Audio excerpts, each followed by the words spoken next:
Commentaire du premier chapitre de l'Apocalypse, le chapitre 9 et suivant. Pendant 6 dimanches de suite, nous allons lire en deuxième lecture des passages de l'Apocalypse de Saint Jean. C'est une chance qui nous permettra de faire un peu connaissance avec l'un des textes les plus attachants du Nouveau Testament.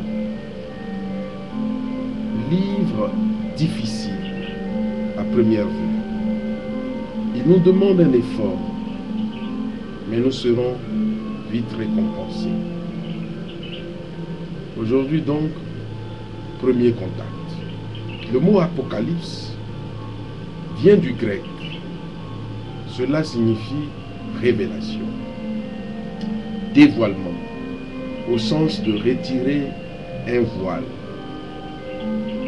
Il s'agit pour Jean de nous révéler le mystère de l'histoire du monde, mystère caché à nos yeux, parce qu'il s'agit de nous révéler ce que nos yeux ne voient pas spontanément. Le livre se présente sous forme de vision. Par exemple, le verbe « voir » est employé 5 fois dans le simple passage d'aujourd'hui. Ce mot d'Apocalypse, malheureusement, n'a pas eu de chance. Il est devenu presque un épouvantail, ce qui est le pire des contresens. Car à sa manière, l'Apocalypse est comme tous les autres livres bibliques, une bonne nouvelle.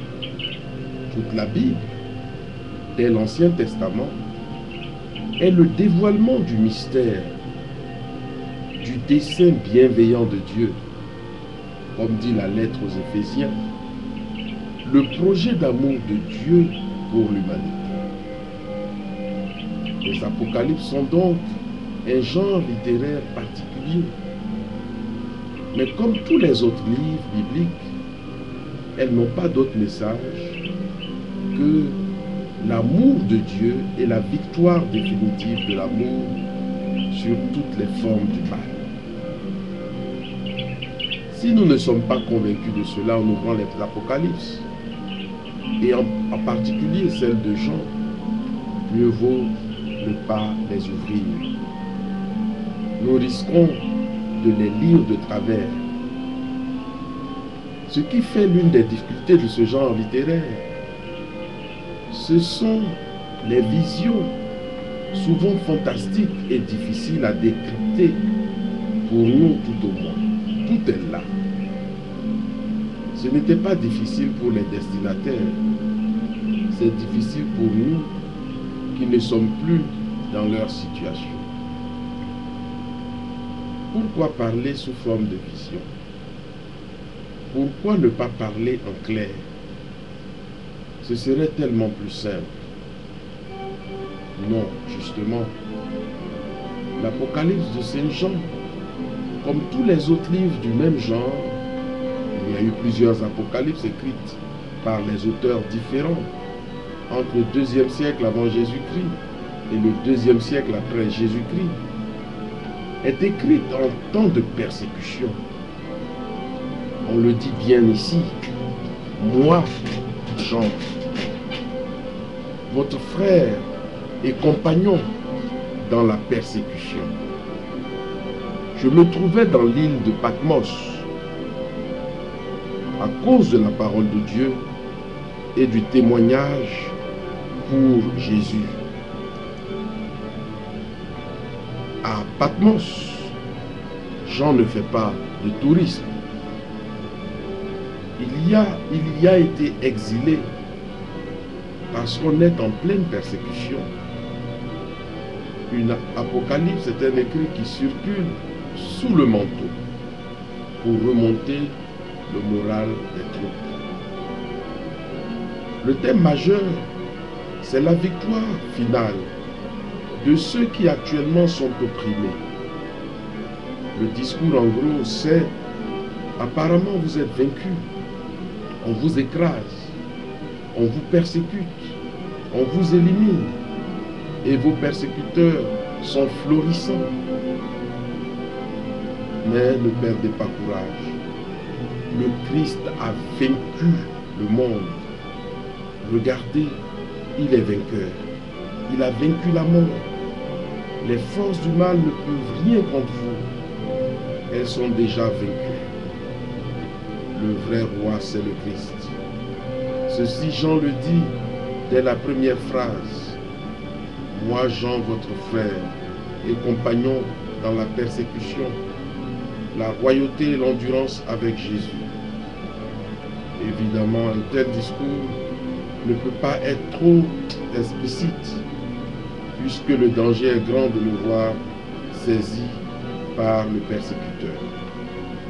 Alors on raconte des histoires d'un autre temps et des visions fantasmagoriques. Tout ce qu'il faut pour décourager la lecture par des non-initiés. Par exemple, Saint Jean dit tout le mal possible de Babylone, qu'il appelle la grande prostituée. Pour qui sait lire entre les lignes, il s'agit évidemment de Rome. Le message de tout Apocalypse, c'est celui-là.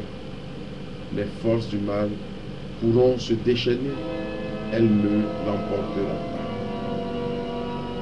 pas. Dans l'Ancien Testament, le message du livre de Daniel était de ce type-là. Écrit vers 165 avant Jésus-Christ, pour encourager ses frères persécutés par le roi grec Antiochus Épiphane. Daniel n'attaquait pas directement le problème. Il racontait les actes d'héroïsme accomplis par des Juifs fidèles sous la persécution de Nabuchodonosor 400 ans plus tôt. Ce n'était qu'une leçon d'histoire, en apparence, mais pour qui savait lire entre les lignes, le message était clair. C'est ce qui explique le triple contresens, le triste contresens que nous faisons souvent sur le mot Apocalypse, car on y trouve effectivement la description du mal déchaîné, mais on y trouve bien plus encore l'annonce de la victoire de Dieu et de ceux qui lui seront restés fidèles. Je reviens à l'Apocalypse de Saint Jean. Puisqu'elle fait partie du Nouveau Testament, son personnage central est bien évidemment Jésus-Christ. Il est au centre de toutes les visions. Dans la lecture de ce dimanche, cette victoire du Christ nous est présentée dans une vision grandiose. C'est un dimanche également, c'est-à-dire le jour où l'on célèbre la résurrection du Christ.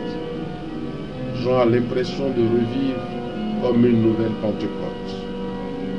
Une voix puissante comme une trompette.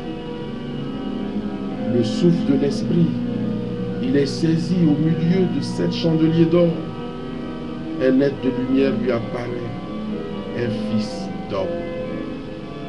Dans le vocabulaire du Nouveau Testament, le Fils de l'homme est l'une des expressions pour dire le Messie. Pour Jean, cela ne fait pas l'ombre d'un doute, c'est le Christ. Alors, comme tout homme mis soudainement en présence de Dieu, Jean tombe à ses pieds et s'entend dire « Sois sans crainte ». Et il entend les paroles de victoire « Je suis le nom même de Dieu. Je suis le premier et le dernier. Je suis le vivant, le victorieux de la mort.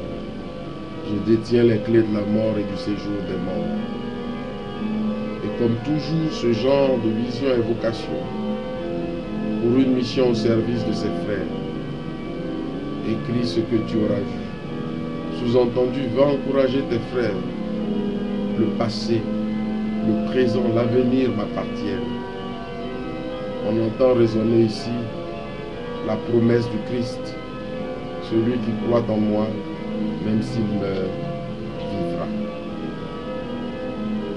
Un exemple dans l'histoire récente, c'est